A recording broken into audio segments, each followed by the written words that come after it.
Alex Jones just made a big mistake coming after Candace Owens. I am seriously concerned for Candace Owens. This man totally destroys him. Concern trolling Candace Owens. He's very worried about his good friend, and he's upset about her temporary lapses with mental psychosis because she dares to push back on and question the official government narrative surrounding the public assassination in broad daylight of her good friend Charlie Kirk on 9/10 in Orem, Utah, where Tyler Robinson were told by a confirmed liar, subversive Pajit Kash Patel, the FBI director, that this trans-loving furry chaser was able to obtain his position atop that roof in broad daylight in front of 3,000 people while going completely undetected, assemble his grandfather's .30-06, which his own mother said he's never before been seen with, including any firearm, ignoring the trajectory and the inability to even see Charlie Kirk's neck where he was struck by that .30-06 round before it was stopped by his magic steel frame. And we all have to keep in mind, this is all things that Alex Jones said that he did not believe in the beginning. Now, all of a sudden, he's conspiring with TPUSA, and he's saying that Candace Owens is the crazy one for saying these things or having these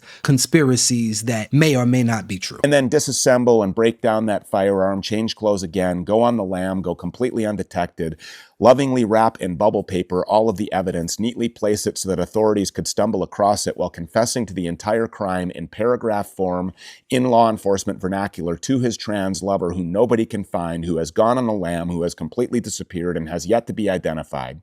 Then to confess to his father and to a minister and to a U.S. Marshal before turning himself in, which, just like the trans lover that has disappeared, so has the footage of Tyler Robinson turning himself in. We have to understand that that is extremely weird. Not the fact that they just don't have the video, is the fact that they said that he came in under a certain circumstance. But then when people question that narrative, they say that the video of him turning himself in just disappeared. Okay. This happened to be the only .30-06 round in human history that didn't create the trauma that every other projectile that comes from a .30-06 does, which would be completely decapitating its victim. That is partially true, but Martin Luther King was also shot with a .30-06, and it did stop in his body, but it hit him in a different way. Number one, it left a big mess. Number two, it not only went through his body, it went out his body, then went into his body and didn't come out at the end, which is different from Charlie Kirk, where it says that basically it went through his neck, somehow it hit one of his bones, and then basically did a 90-degree angle or whatever it was downward, like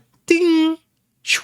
And as it broke all the bones going downward, it didn't break the one with the original force going that way. Just weird. It would be blowing the neck out in such a gruesome way that blood splatter would be absolutely everywhere. And speaking of blood splatter, you have confirmed liars from Turning Point. These people have been caught in lies multiple times over and over again, including, of course, Pastor Rob McCoy, who said that Mikey acted heroically and was covered in blood. When in fact, actually, he was on the phone, not acting heroically, walking away, and not a drip or drop of blood touched him. Candace Owens debunked that, and it's sad because she debunked that with their own information. So therefore, they had the information, they had his call logs, and yet they still lied. I'm surprised they even showed it to her, but it's undeniable that there were military aircraft in the area. You can see that on FlightAware, including an American military jet, specifically a Bombardier 6500, whose single purpose, it was designed for the purpose of deploying and retrieving drones. Plus, there are drones all over the place, which you can clearly see on footage. Keep in mind that the security guard from TPUSA said that they could not fly drones. So that was another lie. People did report not being able to get out on their cell phones to make calls, to send or receive text messages, or to live stream. Turning Point USA staff was physically assaulting and intervening with eyewitnesses who wanted to give their first-person testimony from what they had just seen in real time moments before. These people got up onto the chair that Charlie Kirk slumped out of to disassemble and take down cameras and remove SD cards. Why would you stand on a bloody chair in a bloody scene just to retrieve SD cards? I don't know any sane person that can validate that, and they haven't as yet. Mikey McCoy lied about who he was on the phone with. He said that he immediately called Erika Kirk, when in fact he didn't. He called his wife, and then 15 minutes later very briefly called Erika Kirk, which is proven by the cell phone records that were given to Candace in the 4.5-hour meeting with Erika Kirk. And he didn't even get off the phone with his wife. He actually three-wayed her and then three-wayed his father afterwards, which is way different than the story that they told. He immediately went into leadership mode and said, I have to call Erika. He called his father immediately after. In fact, he called his girlfriend or his wife first and stayed on the phone with her for a while. And I guess after that got some courage and said, let me call Erika. And then after that, let me call my father, which is nothing wrong with that. But it is something wrong with it when they made it seem as if he was the only one that got it together really quick and made things happen and started organizing things, which was a lie. Erika Kirk, at 17 years old, the founder of Romanian Angels, a nonprofit dealing with orphans in a child sex trafficking hotbed. The romance reality TV show actress and Trump beauty pageant contestant winner for Miss USA Arizona, who has been confirmed to have lied multiple times about the fact that she doesn't drink.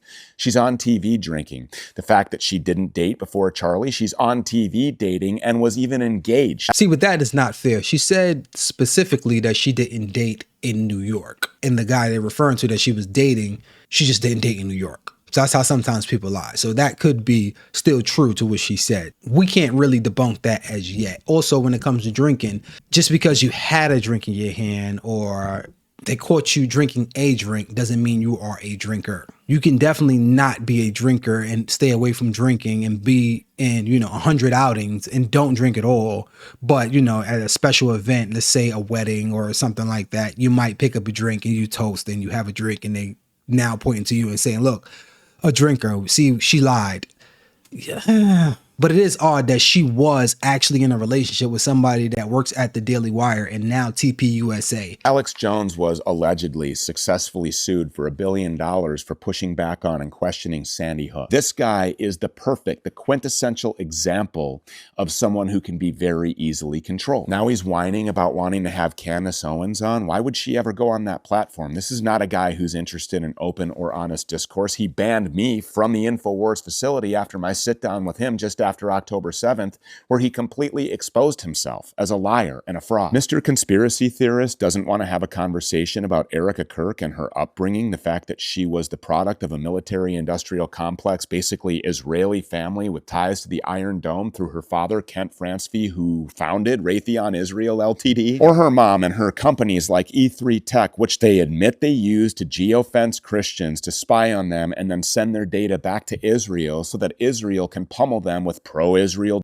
Jewish propaganda. You don't want to talk about that? I did not know that.